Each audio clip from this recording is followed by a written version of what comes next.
In this special series of Afternoon Large, you'll hear from participants in our Menzies Early Career Network, a program for university students to learn, research, publish on a topic of Australian contemporary history and liberal thought. The students' essays will be published in a new book, Menzies Rediscovered, a new generation's inspiration for political philosophy, domestic challenges and foreign affairs, in March 2026. Today I'm joined by Anton Vassallo, who wrote an essay on riding on the sheep's back into Japan as part of our Menzies Early Career Network program. Now, Anton is doing a Bachelor of International Security Studies at the Australian National University, but he's not in Canberra. He's in London. So thank you for joining us all the way from London, Anton. Hi, Georgina. Thanks for having me. I'll just correct one thing. I've actually finished my Bachelor's of International Security. I'm doing a Master's at the moment in International Economics and Finance. Oh, fantastic. At the University of Queensland. Oh, right. Well, out-of-date information, but even better that you're continuing on with your education, and your essay that you wrote for the Menzies Early Career Network, I think would be perfect grounding for what you're currently studying. So tell me, what attracted you to the Menzies Early Career Network, Anton? Well, I actually had a close personal friend of mine, Sam Chamberlain. He was part of last year's cohort.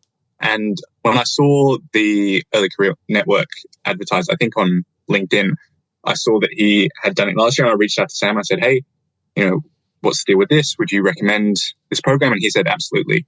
And so he basically walked me through what the program was very briefly. And I thought, yep, this is exactly what I was looking for. At the time, I was just coming to the end of my bachelor's degree in international security, and I was looking to sort of focus on economic security and moving into my master's of international economics and finance.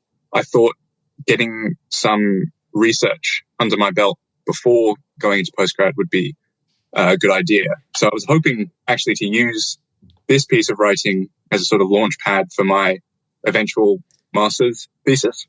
But that's really what brought me into the fold. Oh, well, that's fantastic. So I was going to say, what have you gotten out of the experience? But it sounds like that was exactly what you got out of it, was learning how to research, write, and have something to work on during your master's. Tell me about the topic of wool exports, and particularly to Japan. I mean, they used to say, I think, even in the 80s when I was a little girl, that Australia rode on the sheep's back, as you've use that little moniker for the title of your essay. A very different economy now. Of course, mining is such a huge feature of our economy. Agriculture is important, but we also have services, international education being a big one, but tourism and financial services, healthcare and the like. So tell me about the topic of wool exports and why you thought that was a good one to study. Well, so I actually have a bit of a background in agriculture. I've worked for a period of time for the National Farmers Federation as a policy officer. Now, not in the trade and economics area. I was in the workplace relations and legal affairs area, but given my academic background, I've always had an interest in trade. And as you just outlined, the three trade industries in Australia, mining, agriculture, and education. I'm actually, in my short career, been lucky enough to work across all three. But I have to say, agriculture has always had a special place in my heart and mind, because I think it's so intrinsic to the idea of the Australian way of life. And obviously, sheep have been a massive part of that agricultural history, with, sheep grazing all the way up and down basically the entire east coast of this country. So having that personal background, and also I was born in Japan, so Japan's always had a special place for me and my family. I've still got family over there. Actually, while I was doing a lot of the primary source research for this, I just actually happened to be in Japan over the summer while I was doing the research. So that was quite providential. But those two things combined, which have always been of personal interest to me, when I was asked to formulate sort of a research proposal, that seemed to be the immediate area for me to gravitate towards. Tell me about the importance of wool trade for Australia's economy through its history. Well, so, for most of Australia's history, agriculture broadly, but specifically wool, has been a major part of our domestic and international economies. So for a period of time, I think in 1950s 1951, so just coming out of World War II, somewhere between 40 and 55% from memory of Australia's total exports were wool, which is a massive portion, basically half all of our exports from this country were wool. And so it was a huge part of our economy.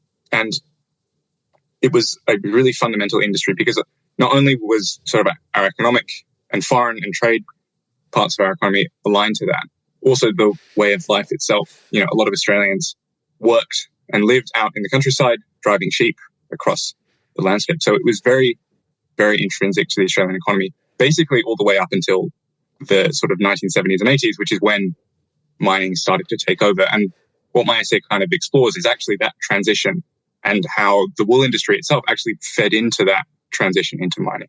I mean, there's sort of those quintessential and iconic Australian paintings of, shearers in shearing sheds and, that sort of bucolic existence that idealised in so many poems and early Australian literature. So there's a nostalgia for the wool industry. But it's interesting how, it's a commodity, right? So it suffers from the ebbs and flows of wool prices and, of course, changing patterns in consumer preferences, what fabrics they want to wear. And so how has that impacted Australia's wool industry and the reliance on the sheep's back over our history? Well, so coming out of World War II, basically straight after World War II, in 1951, there was a massive spike in the quantity in terms of pounds, as in the currency pounds, because we were still in the British system back then, and how much Australia was exporting, but also the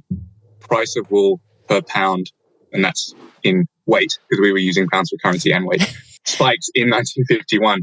And, there's some debate about why that is, and there's sort of international trends, but from my understanding and my research, what seems to be the obvious cause of that is military uniforms. We used to make military uniforms out of wool. And coming out of World War II, obviously, a lot of military uniforms were made during that time period, and the Australian wool industry sort of rode that quite well through World War II.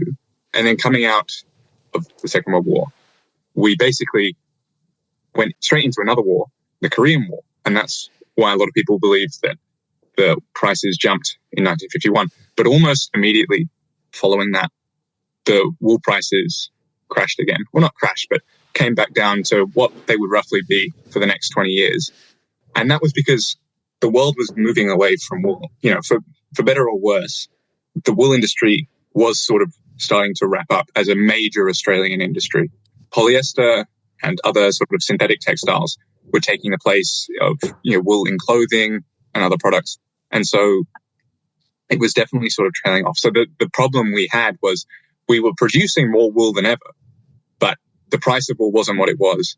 And the demand for wool was sort of trailing off. So Australian wool producers sort of found themselves in quite a predicament coming through the Korean War as the world was moving away from it.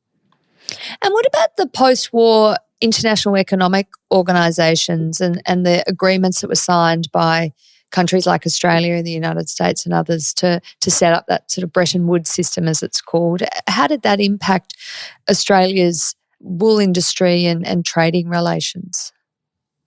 So definitely Australia, following World War II, it signed on to both Bretton Woods and the GATT, which is the General Agreement on Tariffs and Trade.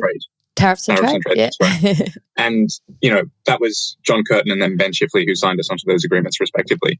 So Australia was coming to terms with the fact that trade was the direction and free trade was the direction that the global economy was heading in. Because up until that point, free trade hadn't been a popular part of the Australian political discourse. Until the 1980s, really, free trade wasn't a sort of consensus, this is a good idea in the Australian political discourse.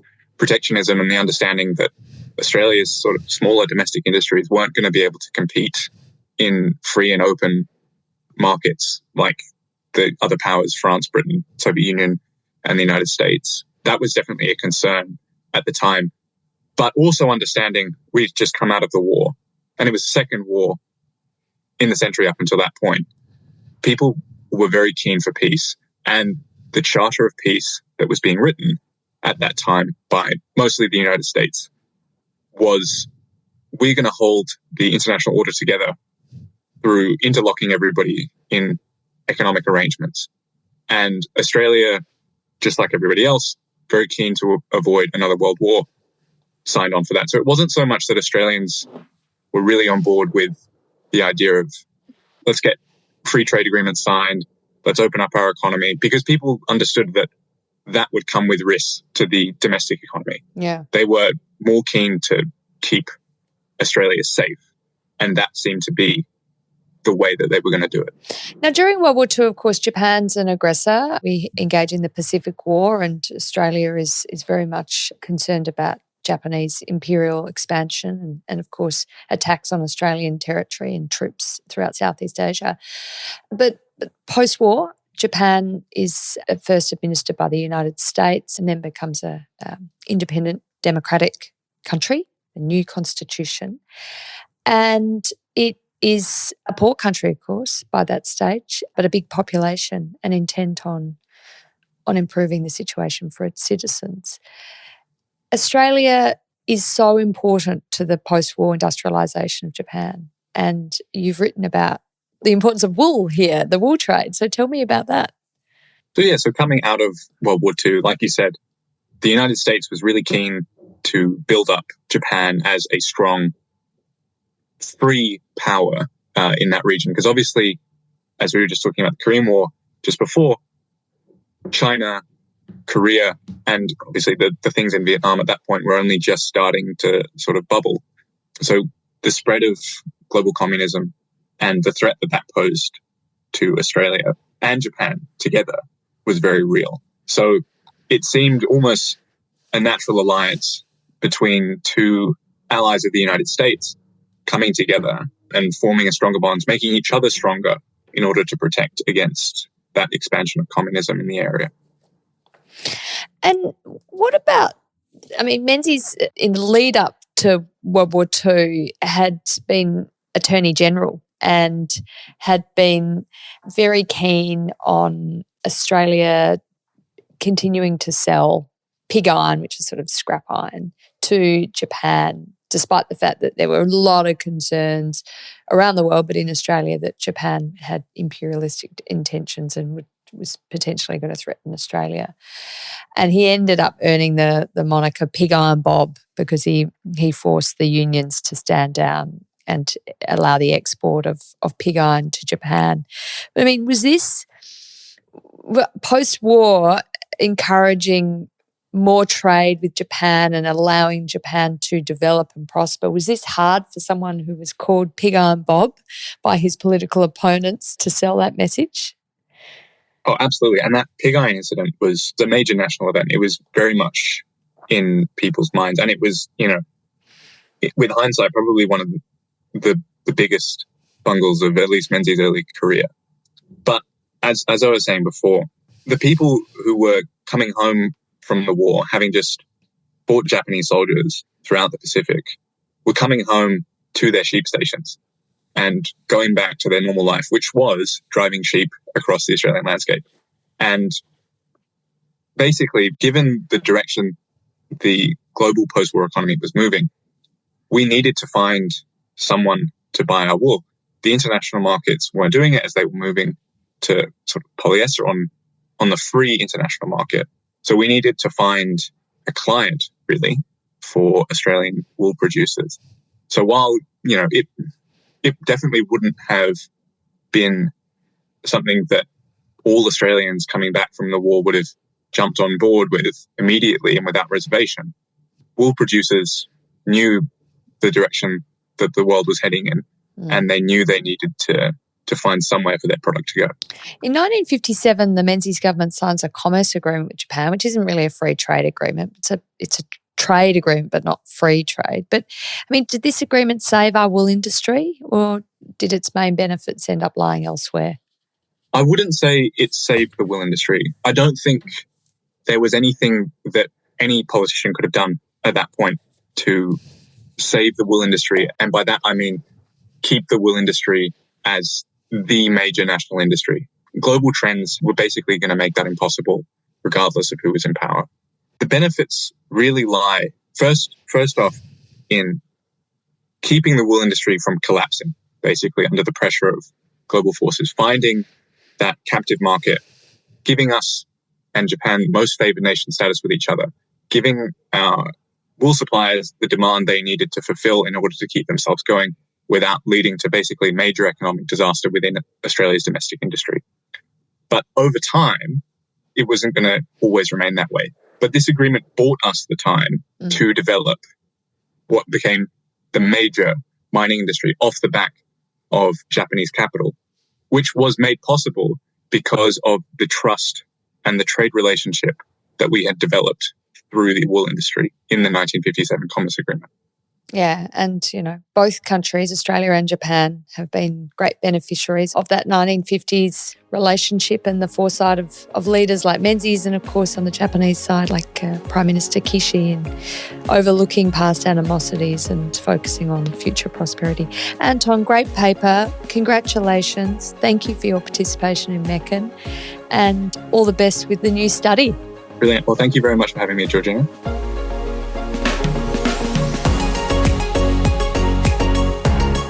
Thanks for listening to this special series of Afternoon Light, featuring interviews with participants in the 2025 Menzies Early Career Network. To follow more of our work, make sure you subscribe to this podcast and explore our other content at the Robert Menzies Institute website, robertmenziesinstitute.org.au.